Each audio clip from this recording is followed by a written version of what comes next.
Через нові санкції США російська оборонка втратила контрактів більш ніж на 3 мільярди доларів. Також з випуску ви дізнаєтесь, чому завершується АТО на Донбасі, яку альтернативу «Фантому» розроблено, чи ефективна стрільба з кривим стволом, що сталося з дроном МК-1 «Предатор», та де знову палав російський флот. На початку агресії Росії не лише волонтери почали постачати українським воїнам автотранспорт та створювати саморобні броньовики. Вітчизняні компанії також стали активно розробляти техніку армійського призначення. Серед них корпорація «Богдан», з заводу якої ми привезли для вас свіжий репортаж. В лютому корпорація опинилася в центрі волонтерської критики через санітарний автомобіль «Богдан-2251». Мовляв, половина зразків в районі АТО стала на ремонт. Хоча в Головному військово-медичному управлінні Збройних сил заявили, що зі строю вибуло лише 4 автомобілі. 2 на ремонті, 1 на черзі і ще 1 знищено ворогом. Все ж на Повітрофлотській вирішили обговорити шляхи покращення моделі. Військове керівництво, виробники, медики та волонтери. У нас 3 направленческие подгруппы, как мы и договаривались. Одна занимается непосредственно медициной, то есть отсеком. Вторая часть готовит свои предложения по шасси, двигателю, подвеске и так далее. То, что касается Богданов. Третья группа – предложения по експлуатації, технічному обслуговуванню, сервісу. Нагадаємо, що до 2016 року централізована українська армія не закуповувала санітарної техніки. Тож на поміч таблеткам, волонтерським, а також машинам з іноземної допомоги було придбано 100 санітарних авто «Богдан-2251». Перша машина надійшла під Новий рік 16-го року. 30-ту бригаду, а потім вже протягом 17-го року машини почали поступати в інші військові частини. В залежності від застосування бригад всі побували в АТО. Позиція виробника полягає в тому, що експлуатація машин подекуди відбувалась без врахування методичних рекомендацій. Також проблема у якості пального та розхідних матеріалів. Смотрели вчера ролики, загорелось, остановили, слили. Если не получилось, так как было во втором или в третьем, там, где начали вкручивать датчик, она начала пищать, мы опять дополнительно сливаем. Все ж на даний момент всі питання врегульовані, і для екіпажів на Богдані проводять тренінги та інструктажі, які мають запобігти старим помилкам. Курс доволі таки змістовний, термін проведення потрібно збільшити, потрібно зменшити робочі групи для навчання, тобто 5-6 чоловік. На даний час проходить 25 військовослужбовців, в подальшому планується по групам проводитись в масштабі Збройних сил. Все универсальные автомобили – это удовольствие достаточно дорогое. Военная техника, она должна быть утилитарная или она должна быть ранжированная по направлениям эксплуатации. Ну, мы исполнители.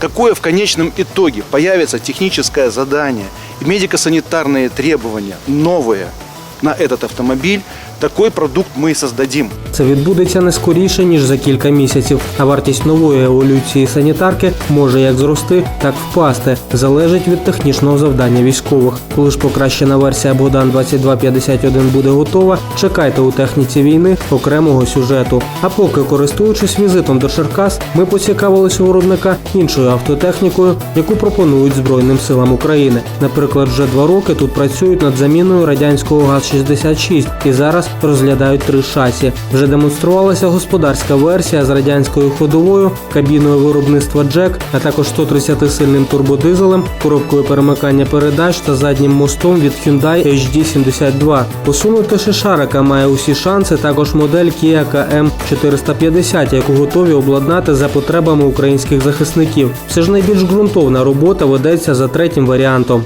Готується ще один автомобіль на шасі Hyundai. Там вже є окремо конструкторські рішення з корейської сторони. Зараз працюють наші конструктори. Намагаємося вивести максимальну схожість по прохідності, по характеристикам, по вантажопідйомності з газом 66-м. Лише за останній тиждень 2 військові частини отримали техніку на базі Богдан 6317. 78-й окремий батальйон матеріального забезпечення, що у Кривому Розі, приймав партію з 10 вантажівок на базі МАЗ. А військовий арсенал, що поблизу Калинівки на Вінниччині, оновився на 3 пожежних авто з цистернами по 5,5 тонн. До речі, нещодавно стало відомо про допущення до експлуатації у Збройних силах України моделі Богдан 63-172, яка цьогоріч буде активно постачатись до армії. Це версія МАЗ-6317, яка позбулася російського двигуна і КПП з очевидних причин. Наша компанія вирішила замінити цей двигун на більш сучасний. Це двигун китайської компанії Weichai Power. Це китайський підрозділ компанії Deutz. Була замінена коробка перемикання передач компанії FastGear, які, по-перше, покращили характеристики і динамічні, і тяговичі характеристики автомобіля. І це було підтверджено актами визначальних випробувань. І, по-друге, автомобіль дав суттєву економію по паливу. І третім, я вважаю, дуже важливим фактором – це більш швидкісні характеристики автомобіля. Богдан 63-172 має ті ж габарити, що й найбільша версія МАЗ, на якій він побудований. Вантажопідйомність зразка 11 тонн. І лавки в кузові дозволяють перевозити 58 бійців. 380-сильний двигун в парі з новою КПП забезпечує максимальну швидкість у 110 км за годину, що на 20% швидше від МАЗу. Відповідно, і запас ходу переконливий та складає майже 1500 кілометрів. І не забули ми запитати про долю машин, у які завод вклав найбільше зусиль. Проект броньовика Барс-6, який ми тестували, на жаль, призупинено через відсутність конкретних пропозицій від силовиків. А Барс-8 зараз на завершальному етапі державних випробувань і через 2 місяці, можливо, буде вже у фінальному вигляді. До речі, його версія з 120-мм мінометом Барс-8 ММК саме зараз стартує на визначальних випробуваннях. Генеральним директором державного концерну «Укроборонпром» призначено Павла Букіна, який до цього керував «Укрспецекспортом». До речі, у 2012-13 роках він вже був заступником очільника держконцерну. Цим повідомленням починаємо дайджест новин оборонки України та світу. Генеральний штаб переформатовує АТО в ООС – операцію Об'єднаних сил. Керівником призначить людину з бойовим досвідом, а операції координуватимуть виключно військові. Перейменування відкриває нові можливості в плані застосування військ та у правовому полі, адже Росія визнана агресором на всіх рівнях. Український дизайнер Денис Сіліч запропонував концепт нової безпілотної платформи, яка перевершить «Фантом» і «Фантом-2». Наземну роботизовану систему можна оснащувати оптико-електронним обладнанням, тепловізорами, спеціальними мікрофонами. Також концепцією передбачено додаткове бронювання та варіант з гусеницями замість коліс. Український виробник тактичного спорядження МТАК випробував на міцність новий наплічник Pathfinder Pack. Спочатку армійський рюкзак прив'язали до авто і тягнули лісовою дорогою та болотом 7 кілометрів. Потім заповнений цеглинами кидали з 5-метрової висоти. Також виріб витримав знущання з навантаженням у 92 кілограми. Головним управлінням розвитку та супроводження матеріального забезпечення затверджено інструкцію розробки нарукавних знаків. По критеріях розмір емблеми не повинен перевищувати 100 мм у висоту і 90 мм у ширину. Діаметр знаку повинен бути не більше 90 мм, а кольорів зображення на малюнку може бути лише 4. 100 операцій планують провести провідні офтальмологи бійцям, що отримали травми на Донбасі. Акцію «100 очей» організував благодійний фонд «Український проект Милосердя», телефон гарячої лінії якого 096 058 73 73. Проект розпочався у серпні 2016 року, і до сьогодні прооперовано вже 150 воїнів та членів їх сімей. Компанія ZRO Delta створила нову пістолетну систему Genesis Z9. Модульний зразок за $1300 з конструкцією подібною на Glock може змінювати калібр та інші додаткові девайси. Тим часом компанія Masterpiece AMZ створила гібридне шасі масою 4 кг, на основі якого можна будувати як мисливські, так і спортивні гвинтівки. Іракська армія отримала першу партію з 10 російських БМП-3, яких мають закупити 500. Зразок озброєно 100-мм гарматою 2А-70 і 30-мм гарматою 2А-72, ПТРК-9 К-116-3 із 3 7,62-мм кулеметами. Водночас Рада оборони Індії виділяє $150 мільйонів на закупівлю 149 БМП «Сарас», що є копією БМП-2. США та Ізраїль успішно випробували системи озброєння Ероус-3 і Хец-3, що є важливою складовою ізраїльської протиракетної оборони. Сенат Румунії дав дозвіл на розміщення на своїй території елементів американської ПРО, а Швеція закуповує у США 4 модернізованих ЗРК ПАК-3+, вартістю $3,2 мільярда кожний. Китайський суднобудівник спустив на воду третій корвет F-113 класу Шатхінота для ВМС Бангладеш. Корабель оснащений новою РЛС з механічною антеною. А Пентагон вирішив переозброїти свої новітні есмінці «Замвольт» та змінити їх призначення. Крім наземних цілей, кораблі зможуть наносити удари і по надводним об'єктам. У порту російського Владивостоку палав великий протичовновий корабель «Маршал Шапошніков» Тихоокеанського флоту Російської Федерації. В Мексиці розбився військовий гелікоптер, що робив обліт зони землетрусу. Загинуло 13 пасажирів. А навчально-тренувальний літак СВ-260Д впав на заході Туреччини. 2 членів екіпажу не вижило. На британську авіабазу Валі прибуло 2 з 10 турбогвинтових тренувальних літаків виробництва США Beechcraft T-6C Texcan-2. Тим часом армія Китаю отримала новий винищувач-невидимку 5-го покоління – J-20, який вперше здійнявся в небо у 2011 році, а був продемонстрований загалом на Air Show China 2016. Розробники військово-повітряної академії імені Жуковського та Гагаріна показали безпілотник, що виглядає як справжній птах. У Нігерії прийняли на озброєння вітчизняний БПЛА «Цайгумі» для широкого спектру задач. А командування ВПС США списує ударні безпілотні літальні апарати МК-1 «Предатор», які служать з 2005 року. Останній політ відбудеться 9 березня. Аби навчитися правильно стріляти з укриття, необхідно пройти не один тренінг у досвідченого бойового інструктора.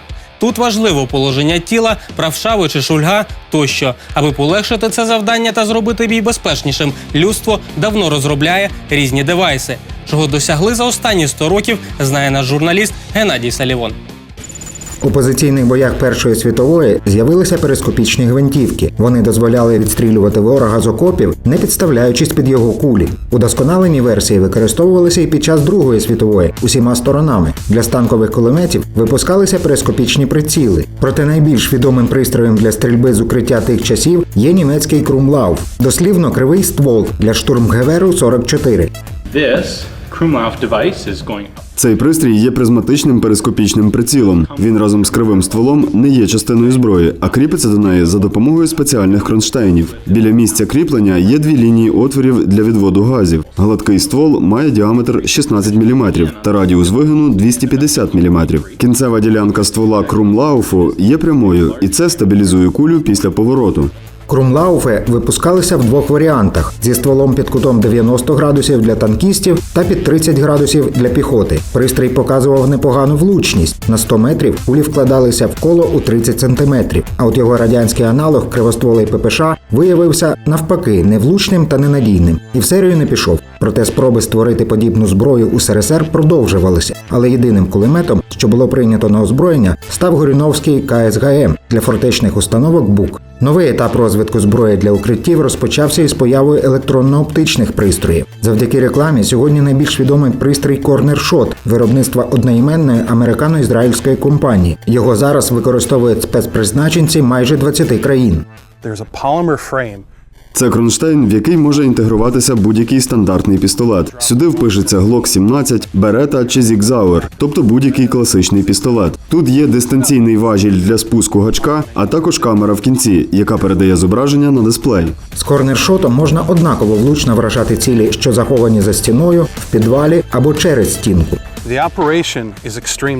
Поводження з ним максимально просте – закріпити пістолет, повний магазин та перезарядити. Цей важіль дозволяє рухати бойову частину у різні боки на 62 градуси.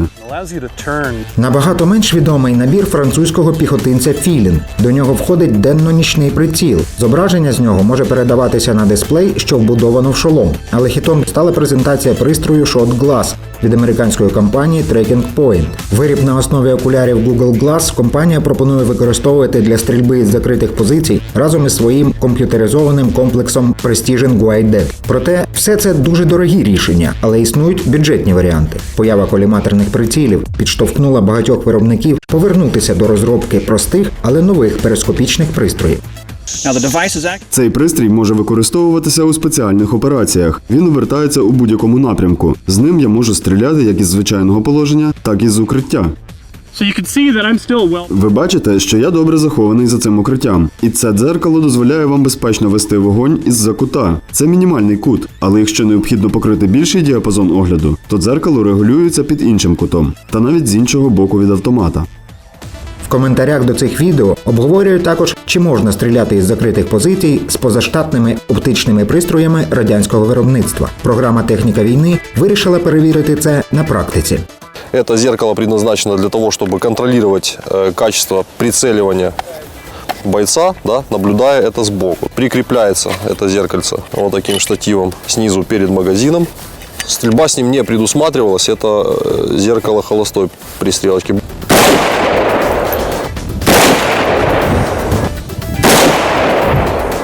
Як бачимо, не відлетіло. Зовсім незручно цілитися. Не можна розібрати, яка площина. Ходімо, подивимось. Кучності немає, але щось можна зробити. Да. Не влучу взагалі. Это ТР-4 труборазведчика, 4-кратная. Поднимаем мы входной зрачок на уровень прицельных приспособлений. Да? То есть вот у нас вход, вот у нас прицельные. Здесь у нас опирается ТР на пистолетную рукоятку. Вот. К ней, естественно, лучше примотать скотчем для большей устойчивости. Ниже бери. Сильно отдача лупашит, не? Сильно. Відчуття не дуже. Ну, понятно. Наблюдать можна, да? Із трубою розвідника жодного влучання.